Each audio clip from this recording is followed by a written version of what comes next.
ನಟ ದರ್ಶನ್ ವಿಚಾರದಲ್ಲಿ ಅಥವಾ ಅವರ ವಿಷಯದಲ್ಲಿ ಪೊಲೀಸರು ಯಾಕೆ ಪದೇ ಪದೇ ಹಿಂಗೆ ಮಾಡ್ತಾ ಇದ್ದಾರೆ? ಯಾಕೆ ಎಡವಟ್ಟುಗಳನ್ನು ಮಾಡಿಕೊಳ್ತಾ ಇದ್ದಾರೆ? ಇದು ದರ್ಶನ್ ಅವರ ಬಳಿ ಇದ್ದಂತಹ ಗನ್ಗೆ ಸಂಬಂಧಪಟ್ಟಂತಹ ವಿಚಾರ. ಗನ್ ಇದೆ ಅವರ ಹತ್ರ, ಆ ಗನ್ಗೆ ಸಂಬಂಧಪಟ್ಟಿರುವಂತಹ ಸುದ್ದಿ ಇದು. ಗೊತ್ತಿದ್ರೂ ಕೂಡ ಯಾಕೆ ಕಣ್ಣು ಮುಚ್ಕೊಂಡು ಕುಳಿತಿದ್ದಾರಾ ಪೊಲೀಸರು? ಯಾಕೆ ಸರಿಯಾದ ರೀತಿಯಲ್ಲಿ ಕ್ರಮವನ್ನು ತೆಗೆದುಕೊಳ್ಳುತ್ತಾ ಇಲ್ಲ? ದರ್ಶನ್ ವಿಚಾರದಲ್ಲಿ ಯಾಕೆ ಹಿಂಗೆ ಮಾಡ್ತಾ ಇದ್ದಾರೆ? ಎಲ್ಲ ವಿಚಾರ ಗೊತ್ತಿದ್ರು ಕೂಡ ಸುಮ್ಮನಿದ್ದಾರಾ ಪೊಲೀಸರು? ಈ ರೀತಿಯಾದಂತಹ ಒಂದು ಪ್ರಶ್ನೆ ಮೂಡುತ್ತಾ ಇದೆ. ರೇಣುಕಾಸ್ವಾಮಿ ಕೊಲೆ ಪ್ರಕರಣದಲ್ಲಿ ಈಗ ಜೈಲಲ್ಲಿದ್ದಾರೆ ದರ್ಶನ್. ಆದರೆ ಅವರ ಬಳಿ ಇದ್ದಂತಹ ಒಂದು ಗನ್ಗೆ ಸಂಬಂಧಪಟ್ಟಂತಹ ವಿಚಾರ, ಅದೇ ಸುದ್ದಿ ಇದು. ಗೊತ್ತಿದ್ದು ಕೂಡ ಕಣ್ಣು ಮುಚ್ಕೊಂಡು ಕೂತಿದ್ದಾರಾ ಪೊಲೀಸರು? ಹಾಗಾದ್ರೆ ದಚ್ಚು ಒಂದು ವಿಚಾರದಲ್ಲಿ ನಡೆದಿದೆ ಒಂದು ದೊಡ್ಡ ಎಡವಟ್ಟು ಎನ್ನುವಂತಹ ವಿಚಾರ. ನಟ ದರ್ಶನ್ ಕೊಲೆ ಆರೋಪಿಯಾಗಿ ಆ ಪ್ರಕರಣದಲ್ಲಿ ಜೈಲಲ್ಲಿದ್ದಾರೆ. ಆದರೂ ಕೂಡ ಕೆಲವೊಂದು ವಿಚಾರದಲ್ಲಿ ಯಾಕೆ ನಿರ್ಲಕ್ಷ್ಯ? ಪಿಸ್ತೂಲ್ ಲೈಸೆನ್ಸ್ ರದ್ದಾಗಿದೆ. ರದ್ದಾದರೂ ಕೂಡ ಈ ಒಂದು ವಿಚಾರ ಏನಂದ್ರೆ, ಕಳೆದ ವರ್ಷ ಡಿಸೆಂಬರ್ನಲ್ಲಿನೇ ದರ್ಶನ್ ಅವರ ಬಳಿ ಇದ್ದಂತಹ ಒಂದು ಪಿಸ್ತೂಲ್, ಅದರ ಒಂದು ಲೈಸೆನ್ಸ್ ರದ್ದಾಗಿತ್ತು. ಆ ಬಳಿಕ ಈ ವರ್ಷ ಜನವರಿ 22ರಂದು 32 mm ಪಿಸ್ತೂಲ್ ಏನಿದೆ ಅದನ್ನು ವಶಪಡಿಸಿಕೊಂಡಿದ್ರು ಪೊಲೀಸರು.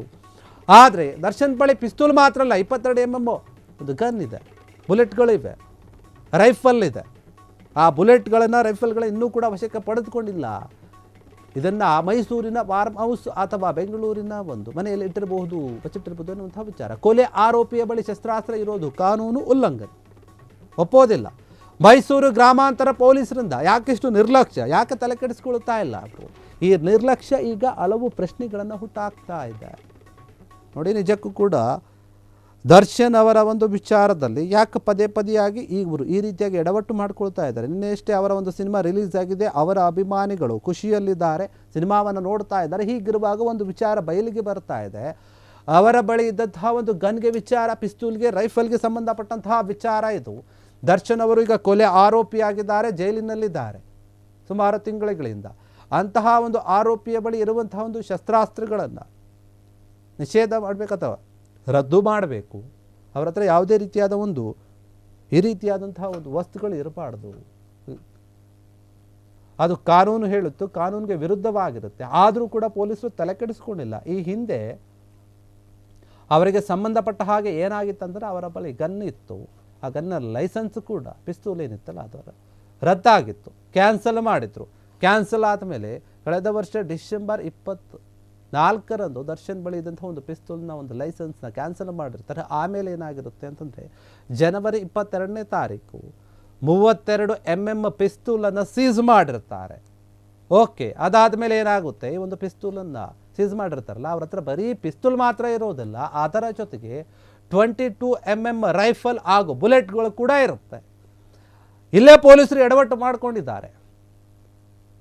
ಏನಂತಂದರೆ ನೋಡಿ, 32 mm ಪಿಸ್ತೂಲನ್ನು ಸೀಸ್ ಮಾಡ್ತಾರೆ, ಅದರ ಒಂದು ಲೈಸೆನ್ಸನ್ನು ಕ್ಯಾನ್ಸಲ್ ಮಾಡ್ತಾರೆ. ಆಮೇಲೆ ಇವರ ಬಳಿ ಇದ್ದಂತಹ ಒಂದು 22 mm ಒಂದು ರೈಫಲ್ ಮತ್ತು ಅದಕ್ಕೆ ಬೇಕಾದಂತಹ ಬುಲೆಟ್ಸ್ಗಳೇನಿದೆ ಅದನ್ನು ವಶಕ್ಕೆ ಪಡೆದುಕೊಂಡಿಲ್ಲ, ಸುಮ್ಮನೆ ಆಗಿಬಿಟ್ಟಿದ್ದಾರೆ. ಯಾಕೆ ಈ ಒಂದು ವಿಚಾರ ಅವರಿಗೆ ಗೊತ್ತಿದ್ರೂ ಸುಮ್ಮನಿದ್ದಾರೆ? ಯಾಕೆ ವಶಕ್ಕೆ ಪಡೆದುಕೊಂಡಿಲ್ಲ? ಯಾಕೆ ಪೊಲೀಸರು ಈ ರೀತಿಯಾಗಿ ನಿರ್ಲಕ್ಷ್ಯವನ್ನು ಮಾಡ್ತಾ ಇದ್ದಾರೆ? ಕಾನೂನು ರೀತಿಯಾಗಿ ಯಾಕೆ ಇವರು ನಿಯಮಗಳನ್ನು ಪಾಲಿಸ್ತಾ ಇಲ್ಲ? ಗೊತ್ತಿದ್ರೂ ಕೂಡ ಸುಮ್ಮನೆ ಇದ್ದಾರಾ ಅಥವಾ ಗೊತ್ತಿಲ್ವಾ ಇವರು? ದರ್ಶನ್ ಅವರ ಬಳಿ ಇದ್ದಂತಹ ಒಂದು 22 mm ರೈಫಲ್ ಏನಿದೆ ಮತ್ತು ಆ ಬುಲೆಟ್ಗಳು ಕೂಡ, ಇವೆರಡು ಅವರ ಒಂದು ಮೈಸೂರಿನ ಫಾರ್ಮ್ ಹೌಸ್ನಲ್ಲಿ ಅಥವಾ ಬೆಂಗಳೂರಿನ ಒಂದು ಮನೆಯಲ್ಲಿ ಬಚ್ಚಿಟ್ಟಿರುವಂತಹ ಒಂದು ಸಾಧ್ಯತೆ ಇದೆ. ಅಲ್ಲಿರಬಹುದು ಅಂತ ಹೇಳಲಾಗ್ತಾ ಇದೆ. ಬಚ್ಚಿಟ್ಟಿದ್ದಾರೋ ಅಥವಾ ಅಲ್ಲೇ ಇದೆಯೋ ಅಥವಾ ಪೊಲೀಸರ ನಿರ್ಲಕ್ಷ್ಯದಿಂದ ಇವರು ತೆಗೆದುಕೊಂಡಿಲ್ವೋ ಗೊತ್ತಿಲ್ಲ. ಆದರೆ ಒಬ್ಬ ಕೊಲೆ ಆರೋಪಿಯ ಬಳಿ ಈ ರೀತಿಯಾಗಿ ಶಸ್ತ್ರಾಸ್ತ್ರಗಳು ಇರೋದು ಕಾನೂನಿಗೆ ವಿರುದ್ಧವಾಗಿರುತ್ತೆ, ಕಾನೂನು ನಿಯಮಗಳನ್ನು ಉಲ್ಲಂಘನೆ ಮಾಡ್ದಂಗೆ ಆಗುತ್ತೆ. ಹೀಗಾಗಿ ಪೊಲೀಸರು ಯಾಕೆ ಈ ರೀತಿಯಾಗಿ ನಡೆದುಕೊಳ್ತಾ ಇದ್ದಾರೆ? ಬೇರೆ ವಿಚಾರದಲ್ಲಿ ನೋಡ್ತಾ ಇದ್ವಿ, ಅಲ್ಲೂ ಒಂಥರ, ಜೈಲಲ್ಲಿ ಇರುವಂತಹ ಅಧಿಕಾರಿಗಳು ಒಂಥರ, ಹೊರಗಡೆ ಇರುವಂತಹ ಈ ಅಧಿಕಾರಿಗಳು ಒಂಥರ. ಯಾಕೆ ಈ ರೀತಿಯಾಗಿ ಮಾಡ್ತಾ ಇದ್ದಾರೆ? ಮೈಸೂರು ಗ್ರಾಮಾಂತರ ಪೊಲೀಸರಿಂದ ಈ ರೀತಿಯಾದಂತಹ ಒಂದು ನಿರ್ಲಕ್ಷ್ಯ, ಎಡವಟ್ಟು ಆಗಿದೆ.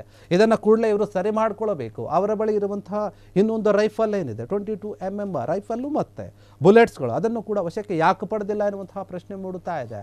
ಗೊತ್ತಿದ್ದು ಕೂಡ ಸುಮ್ಮನಿದ್ದಾರೆ. ಯಾಕಿಷ್ಟು ನಿರ್ಲಕ್ಷ್ಯ ಮಾಡ್ತಾ ಇದ್ದಾರೆ? ದರ್ಶನ್ ವಿಚಾರದಲ್ಲಿ ಯಾಕೆ ಹಿಂಗೆ? ಹಾಸಿಗೆ ಬೆಡ್ ಕೊಡೋದ್ರಲ್ಲಿ ಆ ರೀತಿ ತಾರತಮ್ಯ, ಇಲ್ಲಿ ಈ ರೀತಿ ತನಿಖೆ ಮಾಡೋದ್ರಲ್ಲಿ ಮತ್ತು ಕೆಲವೊಂದು ವಸ್ತುಗಳನ್ನ ವಶಕ್ಕೆ ಪಡೆದುಕೊಳ್ಳುವಲ್ಲಿ ಈ ರೀತಿಯಾದಂತಹ ನಿರ್ಲಕ್ಷ್ಯ ಯಾಕೆ ಆಗ್ತಾ ಇದೆ ಗೊತ್ತಿಲ್ಲ. ಹೀಗಾಗಿ ಸದ್ಯಕ್ಕಂತೂ ಕಾನೂನು ರೀತಿಯಲ್ಲಿ ಅವರ ಬಳಿ ಇರಬಾರ್ದು. ಅದು ಅವರೇ ಉದ್ದೇಶಪೂರ್ವಕವಾಗಿ ಇಟ್ಕೊಂಡಿದ್ದಾರೆ ಅಂತೇನು ಹೇಳ್ತಾ ಇಲ್ಲ, ಆದರೆ ಅವ್ರ ಹತ್ರ ಈ ರೀತಿಯಾದಂತಹ ಒಂದು ಶಸ್ತ್ರಾಸ್ತ್ರಗಳು ಇದೆ, ಅದನ್ನು ವಶಕ್ಕೆ ಪಡೆದುಕೊಳ್ಳಬೇಕು. ಎಲ್ಲವನ್ನೂ ತೆಗೆದುಕೊಳ್ಳೋದು ಬಿಟ್ಟು ಒಂದನ್ನು ಮಾತ್ರ ತೆಗೆದುಕೊಂಡಿದ್ದಾರೆ, ಇನ್ನೊಂದನ್ನು ತೆಗೆದುಕೊಂಡಿಲ್ಲ. 32 mm ಒಂದು ರೈಫಲ್ ಪಿಸ್ತೂಲ್ ಏನಿದೆ ಅದನ್ನು ತೆಗೆದುಕೊಂಡಿದ್ದಾರೆ, ಮತ್ತು 22 mm ರೈಫಲ್ನ ತೆಗೆದುಕೊಂಡಿಲ್ಲ ಅಂತ ಹೇಳಲಾಗ್ತಾ ಇದೆ. ಹೀಗಾಗಿ ಈ ಒಂದು ವಿಚಾರಕ್ಕೆ ಸಂಬಂಧಪಟ್ಟ ಹಾಗೆ ಪೊಲೀಸರ ಒಂದು ನಿರ್ಲಕ್ಷ್ಯ ಎದ್ದು ಕಾಣ್ತಾ ಇದೆ. ಕ್ಷಣ ಕ್ಷಣದ ಸುದ್ದಿಗಳಿಗಾಗಿ ಫ್ರೀಡಂ ಟಿವಿ ಸಬ್ಸ್ಕ್ರೈಬ್ ಮಾಡಿ, ಲೈಕ್ ಮಾಡಿ ಹಾಗೂ ಫಾಲೋ ಮಾಡಿ. ಹೊಸ ಸುದ್ದಿಗಳ ನೋಟಿಫಿಕೇಶನ್ಗಾಗಿ ಬೆಲ್ ಐಕಾನ್ ಮೇಲೆ ಕ್ಲಿಕ್ ಮಾಡಿ.